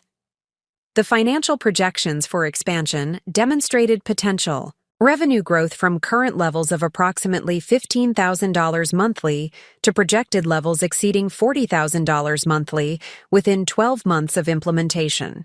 The projected profitability would provide financial security that exceeded anything achievable through continued individual consulting while creating resources for further business development. The risk analysis included comprehensive evaluation of potential challenges and contingency planning for scenarios where expansion objectives were not achieved as projected. The financial reserves that had been rebuilt through consulting success would provide adequate resources to support expansion investments while maintaining personal financial stability during the growth phase. The decision to proceed with expansion required confronting the fundamental fear that had prevented me from pursuing growth opportunities despite their obvious potential. The psychological barriers that had developed during my unemployment period needed to be overcome through rational analysis of current circumstances that were fundamentally different from the conditions that had contributed to my previous entrepreneurial failure. The market validation that had been absent during my initial entrepreneurial attempt was clearly present in the form of committed clients who had experienced exceptional results from my services and were requesting expanded relationships. The demand was genuine and substantial rather than theoretical, providing foundation for sustainable business growth. The expertise that had been untested during my previous venture had been proven through successful consulting engagements that generated measurable results for satisfied clients. The analytical methodologies and implementation capabilities that would support expansion had been validated through practical application rather than remaining theoretical concepts. The financial foundation for expansion was substantially stronger than the resources that had supported my initial entrepreneurial attempt. The consulting revenue had provided stable income and rebuilding of financial reserves, while client commitments offered predictable revenue streams that would support planned investments in personnel and infrastructure. The professional network that would support expansion included satisfied clients, industry contacts, and referral sources that had been developed through successful consulting relationships. The reputation and credibility necessary for business growth had been established through proven performance rather than requiring creation through marketing and promotional activities. The strategic planning process that would guide expansion incorporated comprehensive risk management and contingency planning based on lessons learned from previous failure and insights gained through consulting experience. The approach was methodical and conservative rather than optimistic and aggressive, reducing the probability of catastrophic failure while maintaining substantial growth potential. The final decision to proceed with business expansion was made during a November evening, when I reviewed the comprehensive analysis and recognized that my fear of failure was preventing me from capitalizing on genuine opportunities that offered exceptional potential rewards. The courage to risk financial security for the possibility of extraordinary success required acknowledging that my current circumstances provided advantages that had been absent during my previous entrepreneurial attempt. The transformation from individual consultant to business owner began with hiring Lisa Chen, a recent industrial engineering graduate who demonstrated analytical capabilities and learning aptitude that would enable her to master my methodologies, while contributing fresh perspectives to client engagements. Her technical background and enthusiasm for operational improvement made her an ideal addition to support expansion objectives. The second hire, Marcus Thompson, brought 5 years of manufacturing experience that complemented my analytical focus with practical implementation expertise. His background included project management and personnel training capabilities that would be essential for successful client engagements that required comprehensive organizational change rather than merely analytical recommendations. The expansion. Investments in personnel, technology, and infrastructure were completed during December, creating capabilities necessary to serve the committed clients who had requested expanded services. The systematic approach to business development that had been absent during my previous entrepreneurial attempt provided foundation for sustainable growth that would transform my consulting practice into comprehensive business operation. So, courage to risk everything that had been rebuilt through careful consulting work represented the crucial transition from survival-focused thinking to growth-oriented strategic planning. The transformation from cautious consultant to ambitious entrepreneur would ultimately enable opportunities that exceeded my original career aspirations and provided foundation for the extraordinary success that would culminate in acquiring my parents' company and transforming rejection into ultimate vindication. The expansion of Rodriguez Consulting Solutions from individual practice to comprehensive business operation required validation that my analytical methodologies could generate consistent results across diverse manufacturing environments while maintaining the quality standards that had established my reputation. The hiring of Lisa Chen and Marcus Thompson provided additional analytical capacity, yet their integration into client engagements would determine whether my approaches represented scalable expertise or merely personal capabilities that could not be systematically transferred to other professionals. The first comprehensive test of our expanded capabilities emerged when Great Lakes Manufacturing requested a complete operational assessment across their 3 facilities in Wisconsin, Michigan, and Ohio. The project scope exceeded anything I had undertaken during my individual consulting phase, requiring coordinated analysis by our entire team while delivering results that would establish credibility for our expanded service offerings. The engagement represented both substantial revenue opportunity and significant risk to our reputation if execution failed to meet client expectations. Great Lakes Manufacturing had been struggling with declining profitability across their multi-facility operation, despite steady demand for their industrial component products. Chief Executive Officer Margaret Walsh had learned about our services through industry networks and was seeking comprehensive analytical support to identify operational inefficiencies that internal management had been unable to address effectively.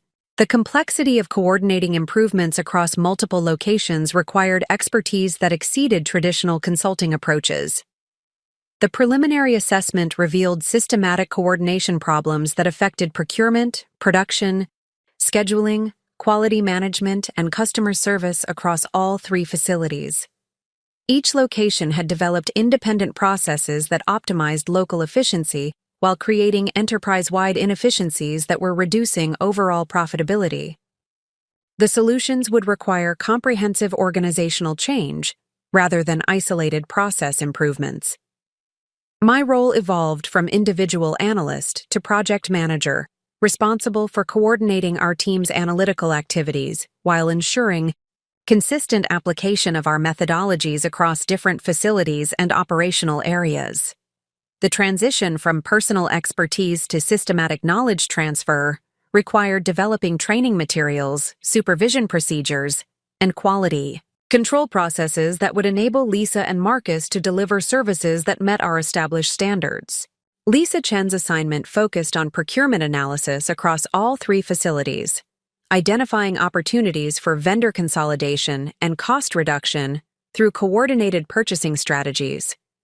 Her engineering background provided technical understanding necessary for evaluating supplier capabilities, while her analytical training enabled systematic comparison of pricing, quality, and delivery performance across multiple vendors and product categories. The procurement analysis revealed that Great Lakes Manufacturing was purchasing identical materials from 17 different suppliers across their 3 facilities without coordination or price negotiation leverage.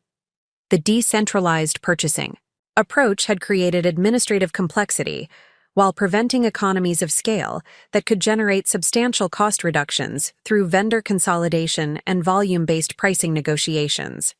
Lisa's recommendations included establishing centralized procurement coordination, consolidating purchases with preferred suppliers who demonstrated superior performance across multiple evaluation criteria, and implementing vendor performance monitoring systems that would ensure sustained quality and delivery reliability. The projected cost savings exceeded $200,000 annually, while reducing administrative burden and improving supply chain predictability. Marcus Thompson's assignment involved production scheduling analysis that examined workflow coordination within individual facilities and material flow between locations that shared common customers and product lines. His manufacturing experience enabled identification of bottlenecks and coordination inefficiencies that were creating unnecessary costs while extending customer delivery times. The production scheduling analysis revealed opportunities for load balancing between facilities that would reduce overtime costs while improving overall capacity utilization. Great Lakes Manufacturing had been treating each facility as independent operation, rather than recognizing opportunities for coordinated production planning that could optimize enterprise-wide efficiency and customer service performance. Marcus developed revised scheduling methodologies that balanced production loads across facilities while minimizing transportation costs and maintaining customer delivery commitments. The implementation required sophisticated coordination procedures and communication systems, yet the projected benefits included 15% reduction in production costs while improving on-time delivery performance from 78% to 94%. My personal focus concentrated on quality management coordination and customer service optimization that required enterprise-wide perspective rather than facility-specific analysis. The quality problems that affected Great Lakes Manufacturing were often created at one facility, yet discovered at subsequent production stages or by customers after delivery, creating cost implications that exceeded the value of defective products themselves. The quality management analysis revealed systematic communication failures between facilities that prevented effective root cause analysis and corrective action implementation. Quality problems identified at one location were not being communicated to other facilities that might be experiencing similar issues, resulting in duplicated problems and missed opportunities for systematic improvement. The customer service optimization analysis examined how order processing, production coordination, and delivery management affected customer satisfaction and retention. Great Lakes Manufacturing had developed customer service procedures independently at each facility, creating inconsistent communication and service levels that confused customers and reduced overall satisfaction ratings. The comprehensive assessment required 3 months of coordinated analytical work that demonstrated our team's ability to manage complex, multi-facility projects while maintaining the thoroughness that had characterized my individual consulting engagements. The systematic approach to data collection, analysis, and recommendation development established procedures that would enable similar engagements with other multi-location clients. The results presentation to Great Lakes Manufacturing leadership represented a crucial validation of our expanded capabilities and systematic methodologies. The comprehensive nature of our findings and the coordination required for implementation would demonstrate whether our team could deliver value that exceeded what individual consultants could provide through traditional approaches. Margaret Walsh assembled her entire senior management team for the results presentation, including facility managers, department heads, and corporate staff responsible for implementing our recommendations. The audience represented decision-makers who would determine both the success of this engagement and the likelihood of referrals to other potential clients within their professional networks.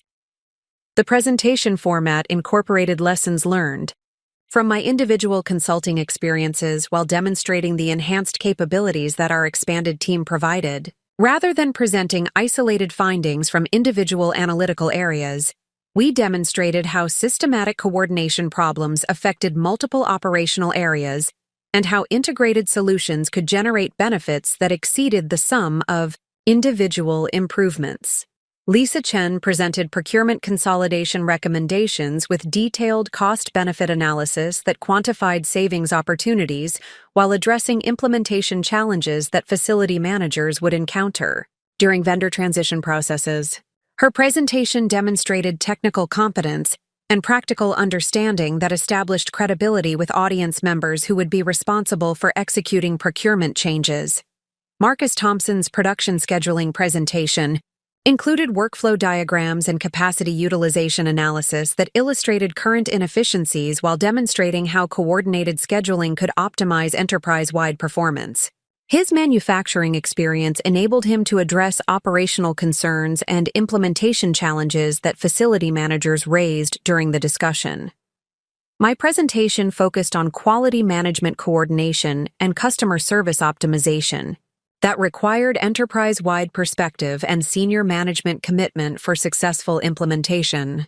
The strategic nature of these recommendations required board-level approval and coordination across multiple departments that had previously operated independently.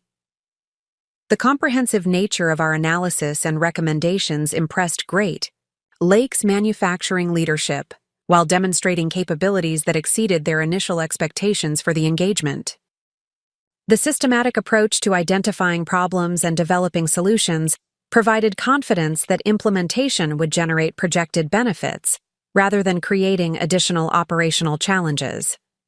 Margaret Walsh expressed enthusiasm about our findings and requested immediate authorization to begin implementing our recommendations across all operational areas. Your analysis has identified problems that we suspected, but could never quantify comprehensively, she explained. The systematic approach to solutions provides confidence that we can achieve the improvements that our business requires for long-term competitiveness. The implementation phase that followed would provide ultimate validation of our expanded capabilities while establishing precedents for managing complex organizational change projects that required coordination across multiple facilities and departments. The success of implementation would determine both the financial benefits for Great Lakes Manufacturing and the reputation enhancement for Rodriguez Consulting Solutions. The procurement consolidation implementation required coordinating vendor negotiations across 3 facilities while ensuring continuity of supply during transition periods.